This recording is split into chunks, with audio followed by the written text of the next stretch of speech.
what a blessed day it is! It feels like just yesterday I was sharing with you one of my Lego builds, because it was. It's like Pringles. Once you pop, you just can't stop. So after creating my bat boat weird sort of, boat thingy, it's in another video, I decided that I really wanted to create a really awesome sort of sports car kind of thing. And the good news is, I messed it up entirely. But the outcome, still pretty cool. I spent about an hour on this thing, mostly because I started my journey without knowing what my destination would be. And let's take a look at all the wonderful missteps that I took on the way to my final outcome, where I created something I called the Buzzwagon. So, obviously I decided to do just a general roadster. Now, full disclaimer, the other video, very short, very sweet, perfect for one of those little sort of, toilet trip videos where you sort of sneak off to the dunny for a little bit. This one's a bit longer.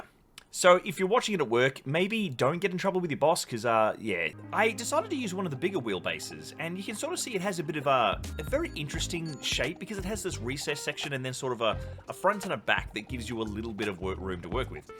I immediately set off doing a build technique that I've started doing recently, where instead of building sort of from the bottom up, the base plate, and building upwards, you build up and then go downwards. So basically you create your top section and then start hanging things off it. This is great for getting some fine detail in places you usually wouldn't. Now you may see there's a ton of control happening in what I'm starting off with, and that's because I knew what I was doing. I'm like, this thing's gonna look like a really cool sports car. Yeah, we'll sort of do some cool wheel wells and get some arches across it. The front will be like, sort of a snub nose, really mean looking thing, like a Lambo or something. Then I realized that I had no idea what I was doing, but that's okay. So what I'm doing is using a lot of really fun sort of curved pieces and trying to create the shape of the wheel well the way that I want it. So the arch being not super dramatic, but sort of sleek and going across it. And then I think whatever I do at the front, I can emulate at the back. The actual sort of curve options in LEGO 2K Drive are awesome, absolutely sensational. You can sort of see that there's nice curved ones. They've got the inverted bricks that's sort of like going on an upward incline. Good fun.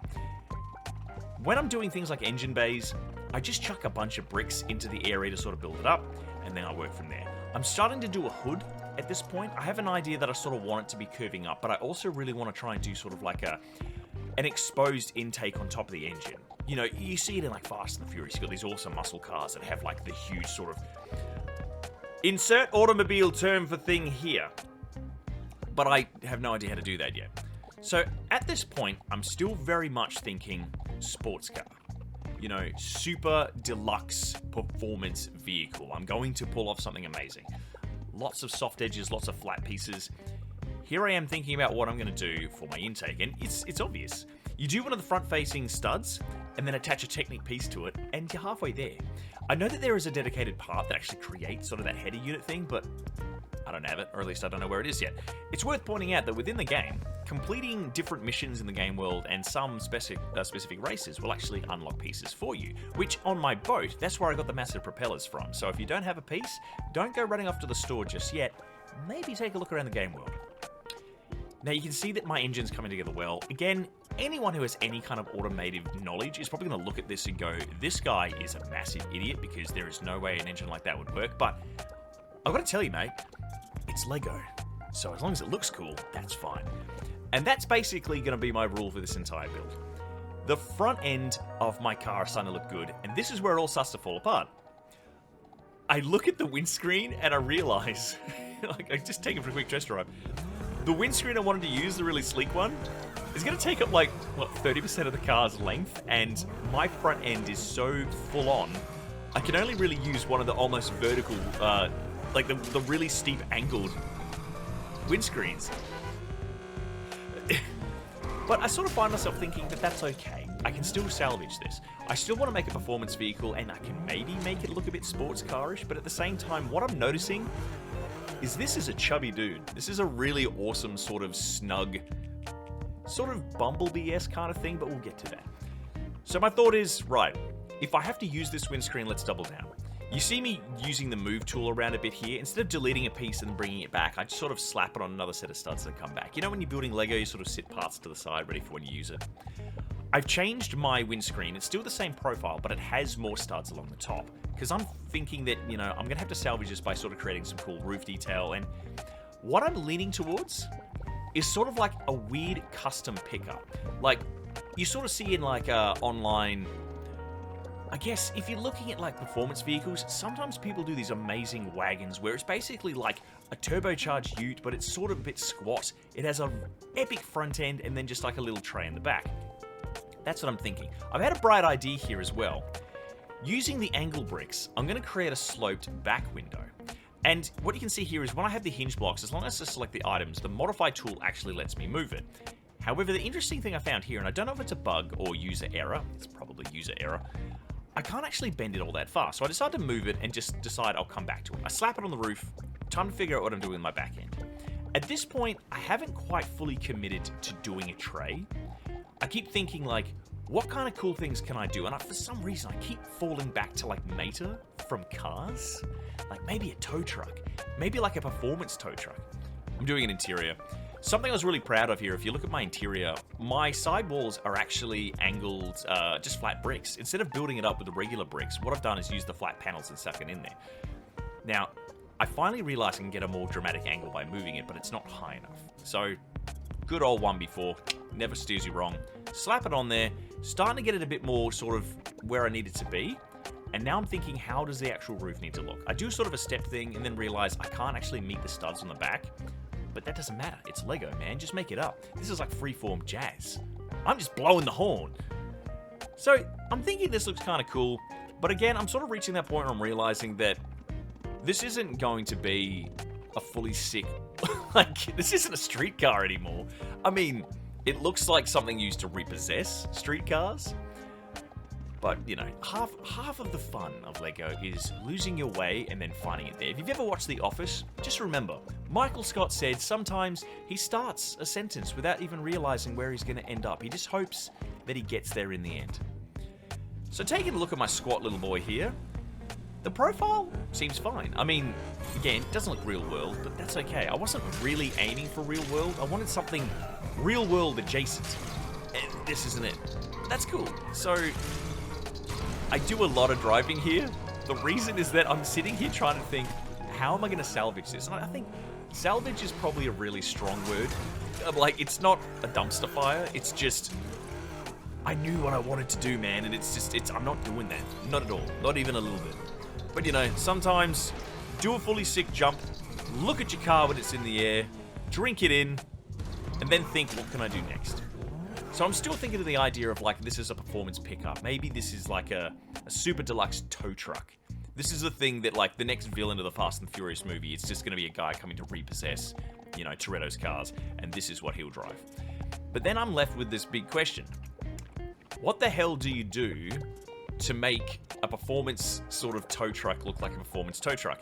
And don't even get me started on how do you make a hook. I haven't even thought of this. This is just the ideas that I'm running with and then realizing it's terrible. Now, you'll see me sort of do some detail at the back and then I jump straight back to the front end. Do you know why?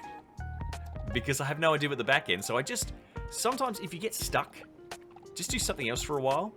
In this case, I wanted to make a video, so I kept doing Lego, which is fine. But just, you know, it was a case of me wondering, I can figure this out later.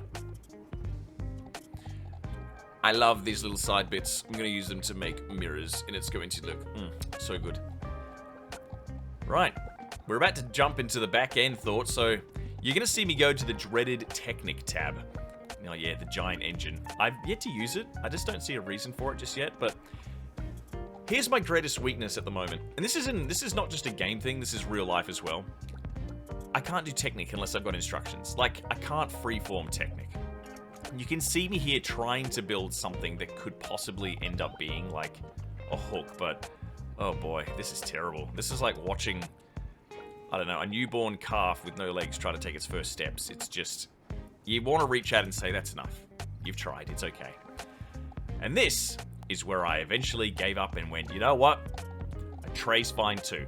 And this actually ended up being really, really cool. I decided to sort of jump into some parts I don't use a lot of. Sort of those little slope bits on the sides, the 2v1 slopes. They're so cool and I barely use them. And I thought, hey, I can trim up a really awesome tray. I could do some flat bits. And then I thought, maybe I could do like mud flaps as well. But I shelved that for later. So what I'm doing here is trying to figure out how I'm actually going to set up this side bit. Like, do I want wheel arches? I eventually had a look at using sort of the actual the bespoke wheel arch items, and while they fit, they didn't look right because of the front end of the car. I have these ridiculously super long profile wheel well things. They're mental. They're like, you know, like 40% of the length of the car. So like, I have to try and emulate that somehow in the back. Maybe I can do it with sort of a 2-tier stepped out thing where, like, you know, one's really quite gentle and the other one's a bit more severe. Why not? Just give it a crack, man. I eventually ended up with something that, again, looks like it's supposed to be like that. Like it's BS, man. That's the beautiful thing. I am just trying to figure it out as I go along, and that's okay. These little pieces here, I've never really used them much, but I thought that could be neat as well. They're sort of the, in the game, they come from the section known as knobs, which I've used Lego for a long time, and I've never called them knobs. But here, this is where I start thinking about what will I do for mud flaps. Using the grippy bits and the connector tabs, I sort of create these weird sort of rear vent things. I like to think that they're like mud breakers. I do my back end as normal. Nice flat tray. And at first, I think it's pretty cool. I'm feeling this.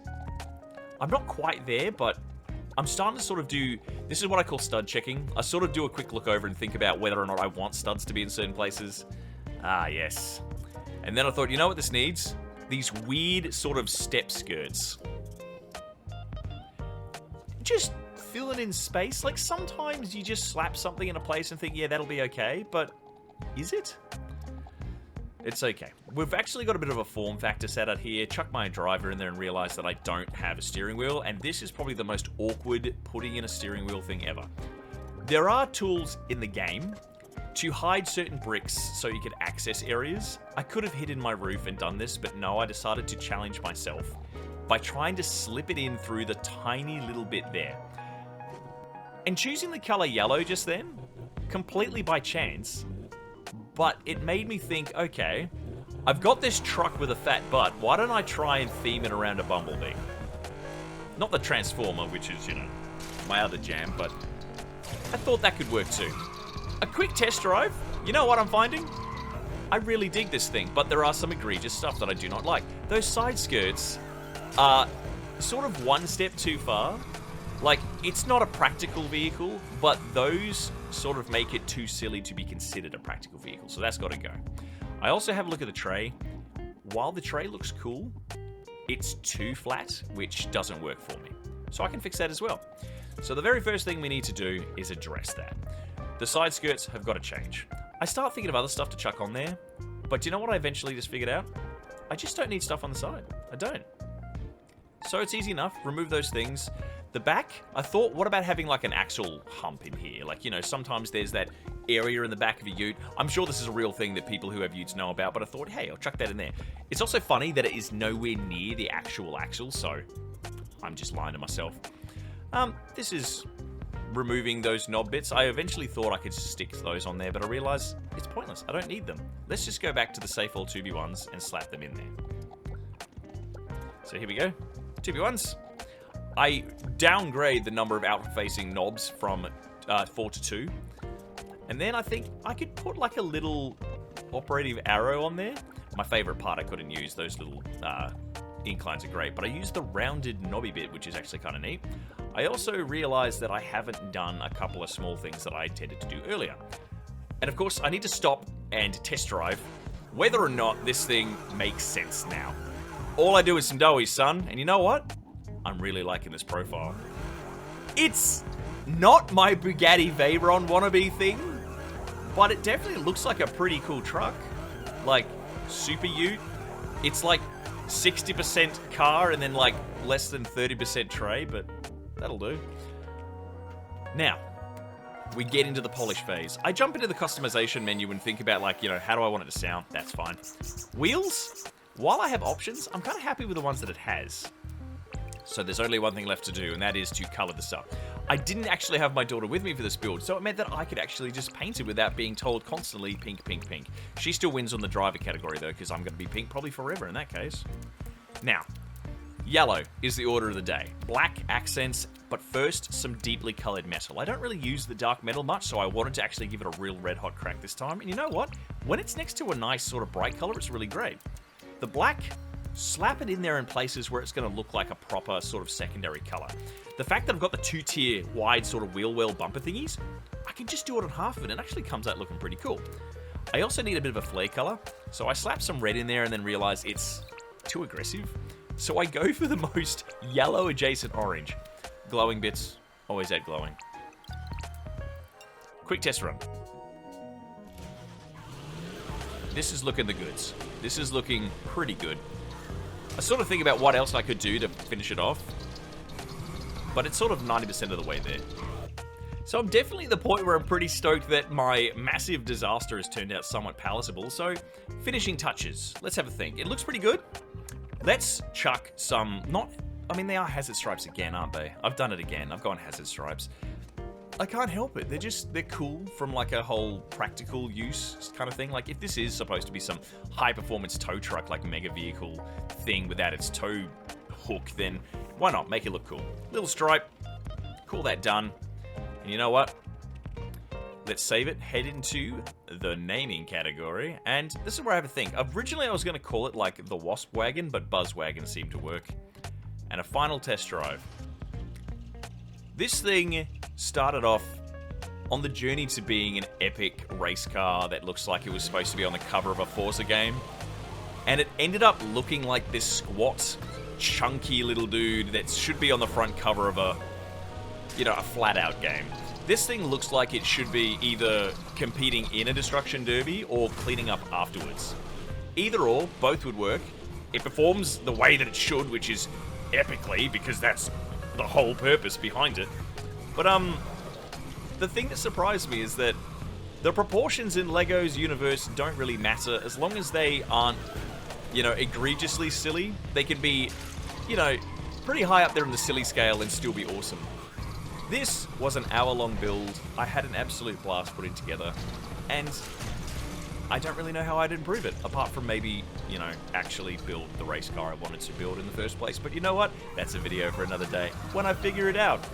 Anyway, thanks for joining me for this incredible, dive into what happens when you set out to do something, but the something fails, and then you have to figure out something else. It's a life lesson that's in there. Unfortunately, it's a grown man playing with toy bricks at this point. So stay tuned to Well Played, and you know what? Have an awesome day, and I'll see you in the next one.